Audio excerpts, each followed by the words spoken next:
Pro Team and Team Falcons. Nakaisa na ang Team Falcons at isa na lang ay titigil na nga ang pagliyab ng apoy ng Phoenix.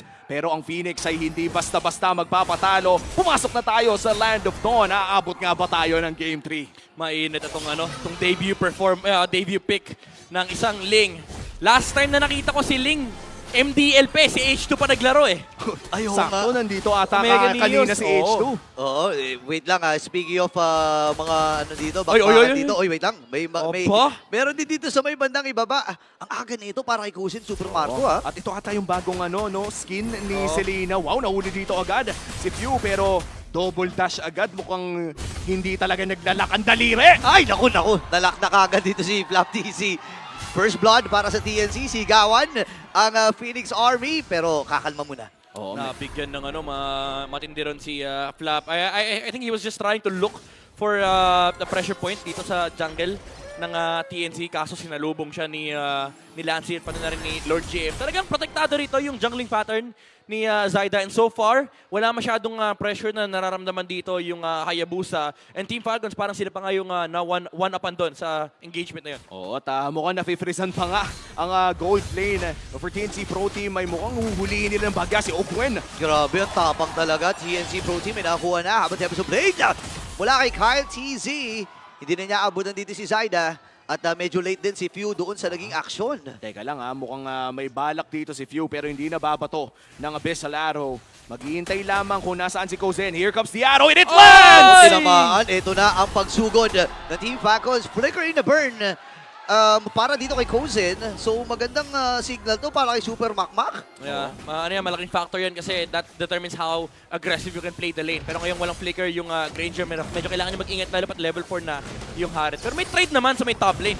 Oo, makakakuha ng libreng pagong ang TNC Pro Team dito. Inuna muna ang purple pero mukhang hindi na lalaban pa at hindi na rin tatama ang Abyssal Arrow. Delikado daw si Few! Ang sakit ng Feathered Airstrike, aabutan ba? Oy, may flicker din na ginamit. Ang idol ng mga kids ngayon, bouncing ball mula kay Yawi.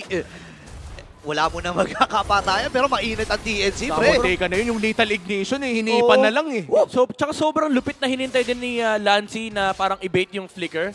Pero ang ginawa ni Few, nag-dash muna siya. Tapos hinintay niya yung huling bagsak kasi baka mamaya hindi niya kailanganin. Baka pwede niya ilakad, ganun. Imagine mo, no, talaga hindi lang macro tsaka yung micro labanan eh. Utakan din talaga eh. May hidden IQ battle na nagaganap eh. Oo, tama. Makikita na nga natin sa ating BPI gold difference. Hindi naman masyado nagkakalayo ang pera ng dalawang teams na to. In fact, 500 lamang ang lamang ng TNC Pro Team in this early to the mid game. Pero Yawi Okay, hindi tumama doon yung pana pero kay Shaidan pa na tumama doon, makaka-atras. Kaya lang si Yawi na pagtulong-tulungan ng Team Falcons PH. Yun din lang talaga yung problema, no? If you're playing the Kufra, the moment na mapalibutan ka na ng tatlo ay medyo mahirap nang mag-stretching palayo. Oo, kasi hahawakan nila yung kamay mo, kaliwat kanan, hahawakan yung likod mo. Pero alam mo, medyo mahirap din yung game ni Yawi dito, no? Although meron naman siyang Hilda to back the game up. But naturally, medyo mahirap lang maglaro na isang Kufra kapag may katapat kang Selena. Kasi naka-check lahat ng bush with the arrows. So kailangan maging proactive din ng TNC sa paggalaw nila dito sa mapa. Kasi hindi pwedeng si Yawi lang yung humawak ng mga bush. Kasi mabibigyan talaga siya ng Team Falcons.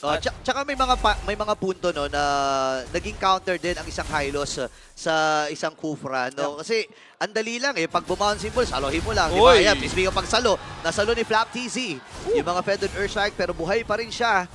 Mas mainit, mas ma-agresibong TNC, nakikita natin May flicker pa nga doon si Flap, hindi lamang niya ginamit dahil sigurado siyang mabubuhay siya doon. At sa ating Infinix in-game equipment, di pa naman natatapos sa mga first items ng parehas na kupunan. Mukhang papuntang Thunderbelt dito ang XP laner ng Team Falcons na si Flap TZ as the second turtle of the game spawns.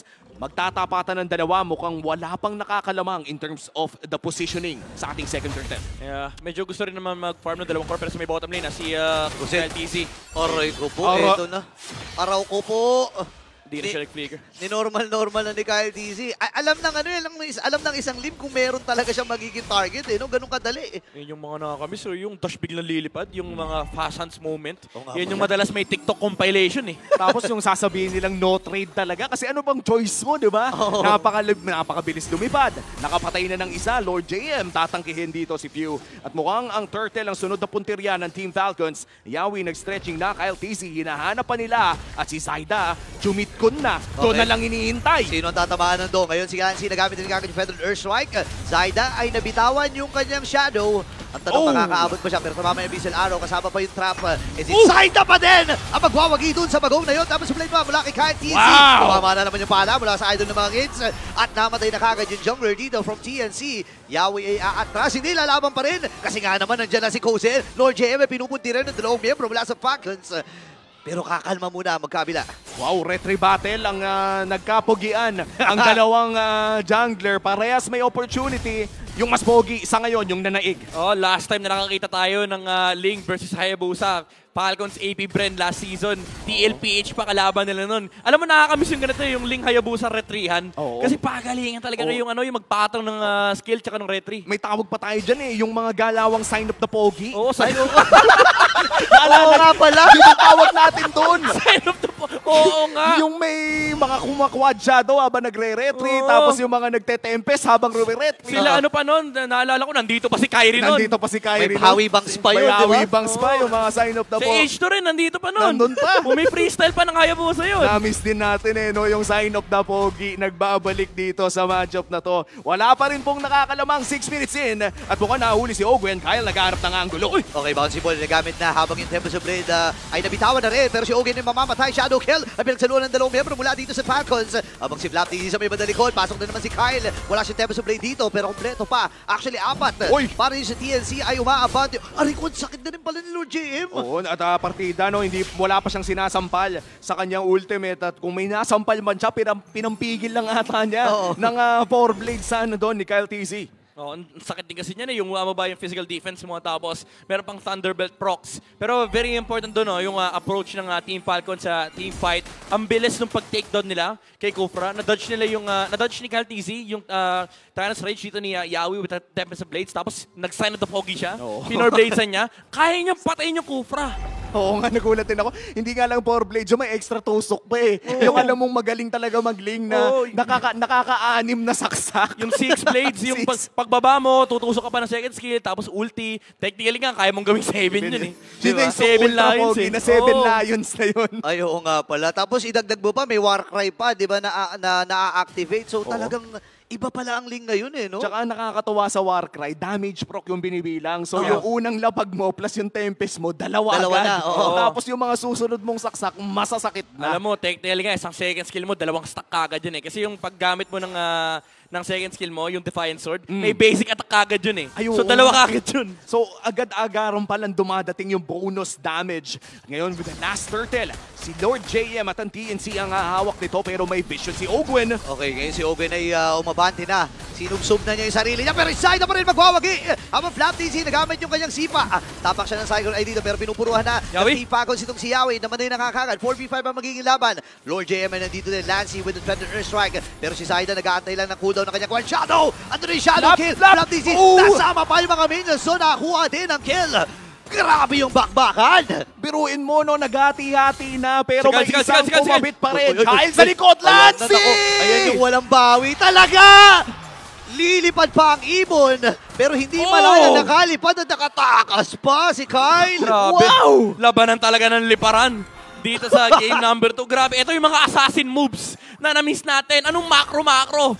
Ito, alam mo, pag naghahanap ka ng brawl, ito yung magandang brawl. Oo. Pagalingan kayo pumindot, pagalingan kayo maghanap ng mga malulupit na play. Grabe yung nilakad niya kanina. After niyang patayin si Yawi, nilakad niya mula doon sa mid lane tower nila, papunta na sa gilid, tapos sikreto siyang pumesto doon sa bush ng TNC. Tapos sabi niya sa mga kapinya, okay, mahingin, dito ako. Tsaka ang nakakatuwa dito sa dalawang assassins na to, naghihintayan sila ng ult. Oo. Walang nag-ulti hanggat hindi nagsha-shadow kill yung isa o Oo. nagte-tempest of blades yung isa.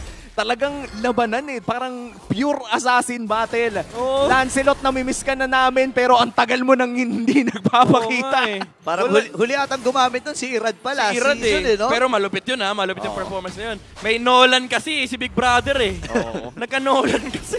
Oh no, for TNC, mukhang nakalamang na ngayon ang Team Falcons, 100 lamang. Still anybody's ball game. As we check the Infinix in-game equipment, kung saan makikita natin na patapos na rin yung Blade of Despair dito ni Yeah. Kyle TZ compared to, of course, the Hayabusa na papunta na rin doon sa, ano ba tong ginachapsuy niya, men? Parang medyo hindi ko alam kung saan papunta eh.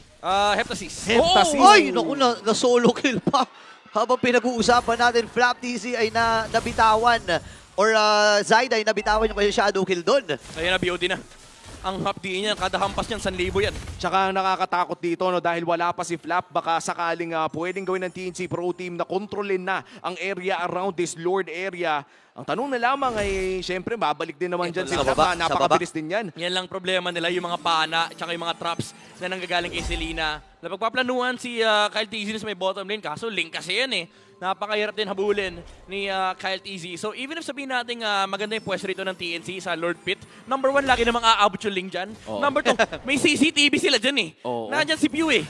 Tsaka kung sa pagkakaalala ko, even during the amateur days of Kyle TZ, 2 pick ang hinihintay sa kanya. I think it was the Fanny and the Ling. Yep. Kaya naman kung comfort lang ang usapan, isa na yan sa mga talagang nagbigay sa kanya ng papunta, ng paraan para pumunta dito sa professional league natin, which is the MPL. Naku po! Team Falcon, sila na nagsimula ng Lord na ito. Lord JM magbibigay ng vision para sa TNC Pro Team. Half HP on this Lord area. Lancy, kita ng lahat! Okay, parang delikado ata pwesto ni Lancy dito. Nakatapak siya ng Abyssal Trap. Pero yung buhay ng Lord ay nasa 14k na lang. Yawi! Ando na yung Glorious Pathway. At this time ay papasok rin with the Federation. Habang si Zyda pa rin! Pagwawagi doon sa Retria na yun. Super Marcus down. Oh my gosh, grabe yung ganap. Alam mo, ito talaga yung dahilan eh. Bakit Macro Reign Supreme? Oh, teka lang, mamaya Wait tapos yung Yawi. Okay, nandun na rin yung Tyrant's Rage. Pero yung follow-up ni Zyda, inaantay lang niya na matapos yung bouncing ball. Ogen, pinulinormal hits na! Gozen, ginawa niyang stock ng Sky Piercer niya. Itong si Ogen. Grabe to. Naging kwento yung Naging kabayo. kwento, pre. Pero alam mo, ito yung dahilan eh. Bakit for the longest time, yung macro ng Pilipinas na nag-ahari, hindi naman kailangan umabot sa retrihan ng 2 jungler. Pwede mo namang macrohin. And si Lord JM, pinababa niya yung Ling. Pinutol niya yung poste. Hinampas niya, sabi niya, bumaba ka dyan. At dahil doon, nahihirapan mag-sign up the bogey dito si Ling at TNC Pro Team with the Luminous Lord. Ngayon ay maghihintay na mag-push dito sa may bandang ibaba. Kose na tamaan ng pana pero makakapag-regen din lang pabalik. Marami pa naman tore ang Team Falcons dito at isa sa mga pinakamalupit na ginawa ng TNC Pro Team doon bukod sa kunin ang Lord ay napatay nila si Super Marco ng isang beses this game. Grabe, achievement yan minsan. Hindi pala minsan madalas. Lalo sa international stage. Oh, Yawi. Okay. May pana ang ano. Grabe, nakaharang yung pana ni Pew. Sabi niya, tatalon yan eh. Nararamdaman ko na eh. Yeah, ang gandang depensa na pinamalas dito ng Team Falcons.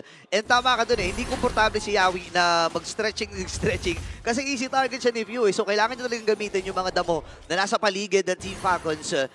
Paano mo gagawin yun? Lagi namang may trap doon sa sa mga damo na yun. So itong naging choice ni Zyda. Instead of the Heptasis, actually pinili niya rito yung War Axe. Yung sustained version ni Hayabusa. Kasi yung Heptasis medyo ano yun eh, parang medyo one-dimensional approach mo. Pasok ka, hampas ka na isang tao, ulti ka, hampas ka ulit, tapos shadow out. With the War Axe, at least meron kang form of sustain. Kapag ginagamit mo yung mga shuriken, and of course pati yung ultimate, bibigay din niya ng HP pabalik.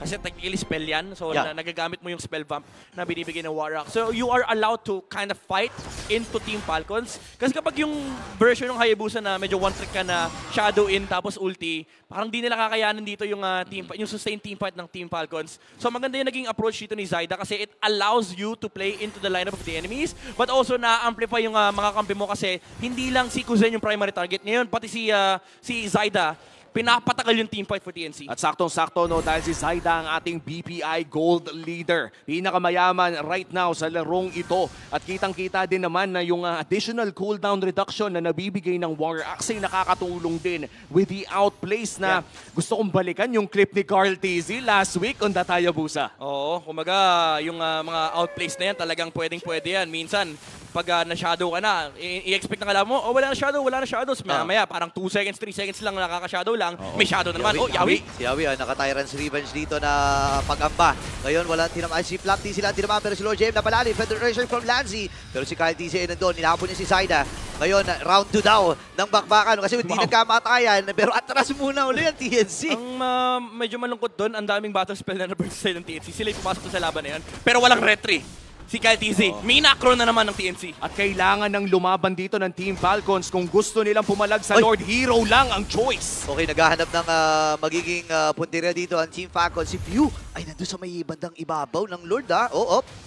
Napakabilis talaga ng movement speed. Alam mo yung parang akala mo delikado yung pwesto ng si Lina, pero the moment that he hits that ultimate ay talagang makaka-reposition din ng agad-agad. Ito yung tinatawag nilang parang offer. Kaya naman tatalon dito si Lancy with a feathered airstrike, half HP on this Lord. Okay, nag-aabang na rin dito na magiging Oh! timing! Speaking of timing, Zaida nakakuha, no? Naman si Lancy nakakuha rin ang kill. Can't easy win and monster kill. Kozen! Si Kozen naman, tinamaan nata ng pana kasi natulog doon ang bigla. Ngayon, 3 miyembro Kaya ba? mula sa TNC ang namatay. Kaya Pero ba? silang Kaya nga. minions dito, 2 catapult. Pwede ata sila mag-push. Oh, endable ata ang Kaya call ata. dito ng Team Falcons. Ang kapal. Saida at Lord JM, 20 segundos para dito kay Lancy. Ang kapal nito, men! Naku, ang daming minion, ang daming rin catapult. Si KTC nag-aambang lang ng timing niya. Ngayon si Zaida Oh, ay sumabay, narito Lord. na rin. Yung Lord sa may bandang babae na buhay na. So kailangan umiska po na dito ng Team Falcons. Buti na lang ay nakatakas pa doon si Lord JM at lumabas na rin ang Lord Midnight. Ito na yung chance ng TNC para sa counterpunch. Yeah, pwede sila mag-push back pero Team Falcons, alam nila yung gagawin nila. Pwede nila puntahan yung bottom lane, harangin nila yung mga dead defense Lord JM. dito sa TNC. Nakita nila kagad si Lord JM. Ay, naku, medyo nakakakaba yung mga ganyan eh. And magigets mo yung ginagawa ni Lord JM kasi kung merong CCTV dito ang Falcons, siya naman ang walking CCTV ng TNC. Oy, Pew! wait lang, ay, inabutan din. And shadow kill! Nahuli at napagsaluhan ng 3. Pero Oh! nakap ni Flam TZ! Wala ang jungler dito ng TNC. Magiging 2. Tapos play naman mula dito kay Oh my TNC. goodness! Unti-unting inuubos na ang TNC Pro Team. Oh, that's And it. Lord JM ay mamamatay. Wipeout para sa Team Falcons! Naghahanap na lamang ng minion wave ang Team Falcons. Makakadepensa naman at lilipad lamang si Kyle doon sa may bandang mid lane. Kinat na rin agad ng 3 dito sa may bandang gitna. And the Filipino Cannon gets the winning kick. Ang tanong, sapat ba ang 10 segundo dito para kay Zaida? May feathered airstrike mula kay Lancy pero I don't think aabot yung Farsa rito. 8 seconds. Oh no. Kayang-kaya nila to. May Zaman Force si Super Marco. Naku, mamadaliin na talaga to ng Team Falcons at hindi na sila mag-aantay pa. Team Falcons takes the win. Oh, Nabaliktad pa, min. goodness. Grabe yung punish. Ang ganda na nung plano ni Zaida.